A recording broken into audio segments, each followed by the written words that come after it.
you treat your sales like a sport, right? You should be going home, you should be practicing, you should be looking at your tape, which is your phone calls, listen to your tape, seeing where you went wrong.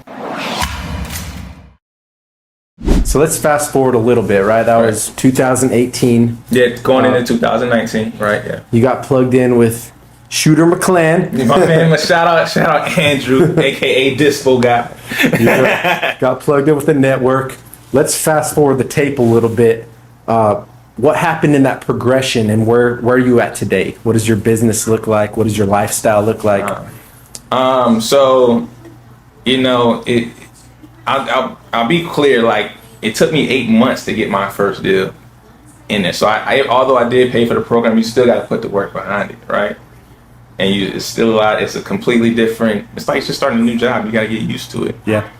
Except you're your own boss, and you got to figure out all the systems behind it and all the processes in between, right? And so it took me 8 months to get that first deal. My first deal was off Paris Street. It was 43 Paris Street in Newport News. And it was weird, right? At first nobody wanted this deal because Paris Street, you know, it's on the edge of the Newport News area, which a lot of people didn't like that certain zip code. But on the other side, literally on the other side of the street where the yellow line was this Hampton area, which everybody liked, you know, that particular zip code of Hampton. So, you know, I first shot that deal. I didn't think a lot of people liked it. And then I started getting offers on it, right? And I finished that deal. You know, I lost a bunch of money on that deal too. Like, I think I only made like $3,000 and some change. And then I sold it for like, I think it was like $57,000. I only made $3,000 and change. And the guy, I looked when he was done, he sold this property. Property was probably like 60 grand work. He sold this property for $250,000. So I'm like, dang, he got a good deal from me. Like, it's a smoking deal. So I learned my lesson. You know, hey, check and make sure, you know, you're selling this for the right price. Yeah. Right? And stand on your numbers. Again, I made a mistake. I was happy, but I was like, dang, I lost out on a lot of money. It's gonna make a lot more money here.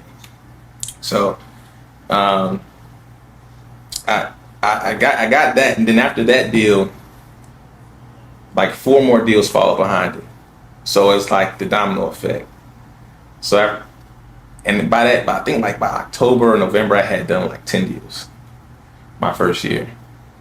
So I was feeling really good, you know. Yeah. Okay, I'm getting, you know, some progress. I'm learning. I know how to do it. I know what I'm doing. Now I'm trying to scale it. And then boom, COVID hits. 2020. 2020. COVID hits. Shuts everything down. All stock market tanks. Everything tanks. Businesses stop. Everybody's not doing anything, and everything just stopped. You know, everybody knows it. So 2020 hits. You know, I cut off my marketing completely. I'm like completely depressed because I'm like, I just had all these deals going, and now I'm stopping. What made you decide to cut your marketing? Just hearing playing it safe. Everybody else was like, hey, we're stopping, trying to see what's going on. Excuse me. And yeah, just playing it safe, man. And after that, you know, I met up. Ironically, Andrew's in this story again with a good buddy of mine, Mike. Yeah. Mike Fernandez, and he was like, you know, why aren't you guys marketing? Like, we just closed on like 3 or 4 deals. And he was like, you still doing deals during COVID? It's like, yeah. So we just turned it right back on and started ramping it right back up, man. And then got some traction for there. So at this point, like, I'm starting to grow a team. I've hired my first virtual assistant. And it's just me and him. He's doing the leads, I'm doing the acquisition. And then I just hired a couple more a couple more callers. And then just fast forward today, I think I have like about 6 or 7 people calling for me right now. I have the transaction manager, I have 2 acquisition agents. Sick. So, yeah, that's been the journey pretty much. That sums it up, man. A lot of bumps in the road, a lot of failures. A lot of stuff that can put you down. Like I was just reading one of my posts a while back. I was just like in a very, very depressed state at one point. Like, I don't know if it's going to work. Yeah. And then like that following couple weeks later, I had closed like 40 grand in assignments. You know, so it's just like at the edge where you think it's all going to like fall off, some miracle happens. Yeah. And it just pushes you to the next level. Now you got stuff rolling again, man. It's crazy how that stuff works. It's the weirdest thing, bro. It's almost like God, the universe will conspire against you in Right. some cases, right? To test you and see if your vision is sound, if it's pure, right? Like, boom, you get all these deals lined up, and then all of a sudden, title issues, seller walks, like all these deals crumble in front of your face.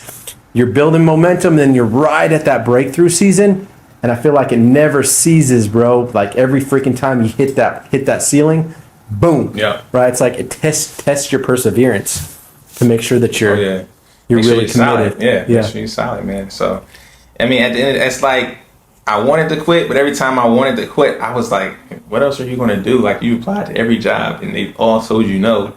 So you really have no other choice. And I was like, I'm daggone sure not going back to selling cars. Yeah. Like, that's dead. I work myself those 12, 14-hour shifts before I go back and do that. So it's like I didn't have any other choice. Straight up. Just got to keep moving forward. What would you say your superpower is? At this time, I would say like my superpower is listening to a call and breaking it down.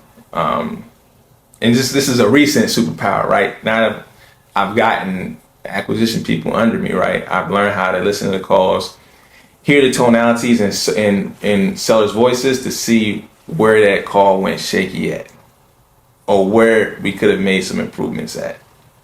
And so I've learned how to do that and train my team, actually role play it like how we should have said it, right? So the next time that comes up, we know how to handle it, right? So that would be my I'm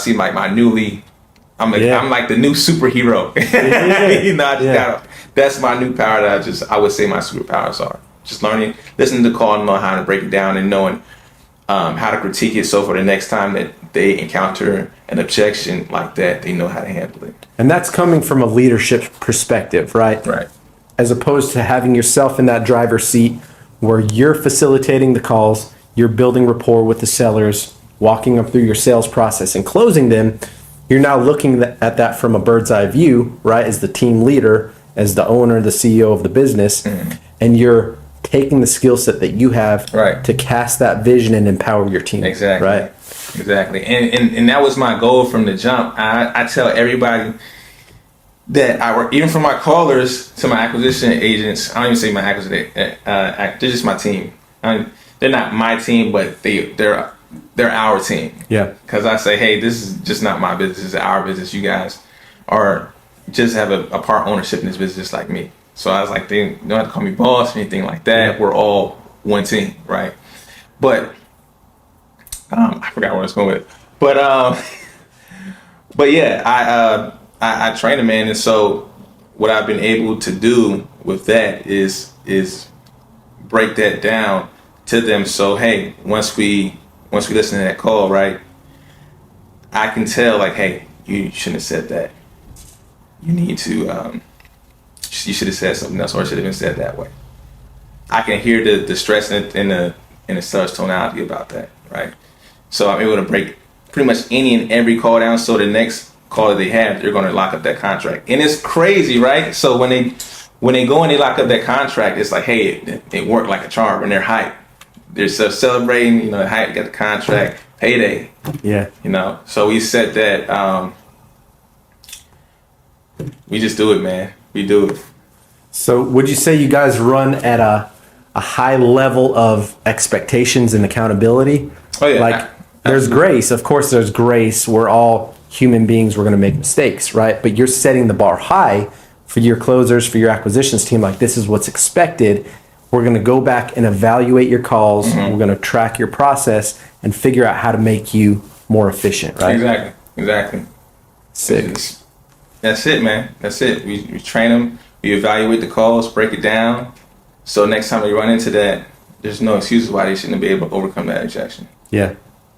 It's that simple. Constant, never-ending improvement. Absolutely. Right? Always changing. Always transforming. Always getting better.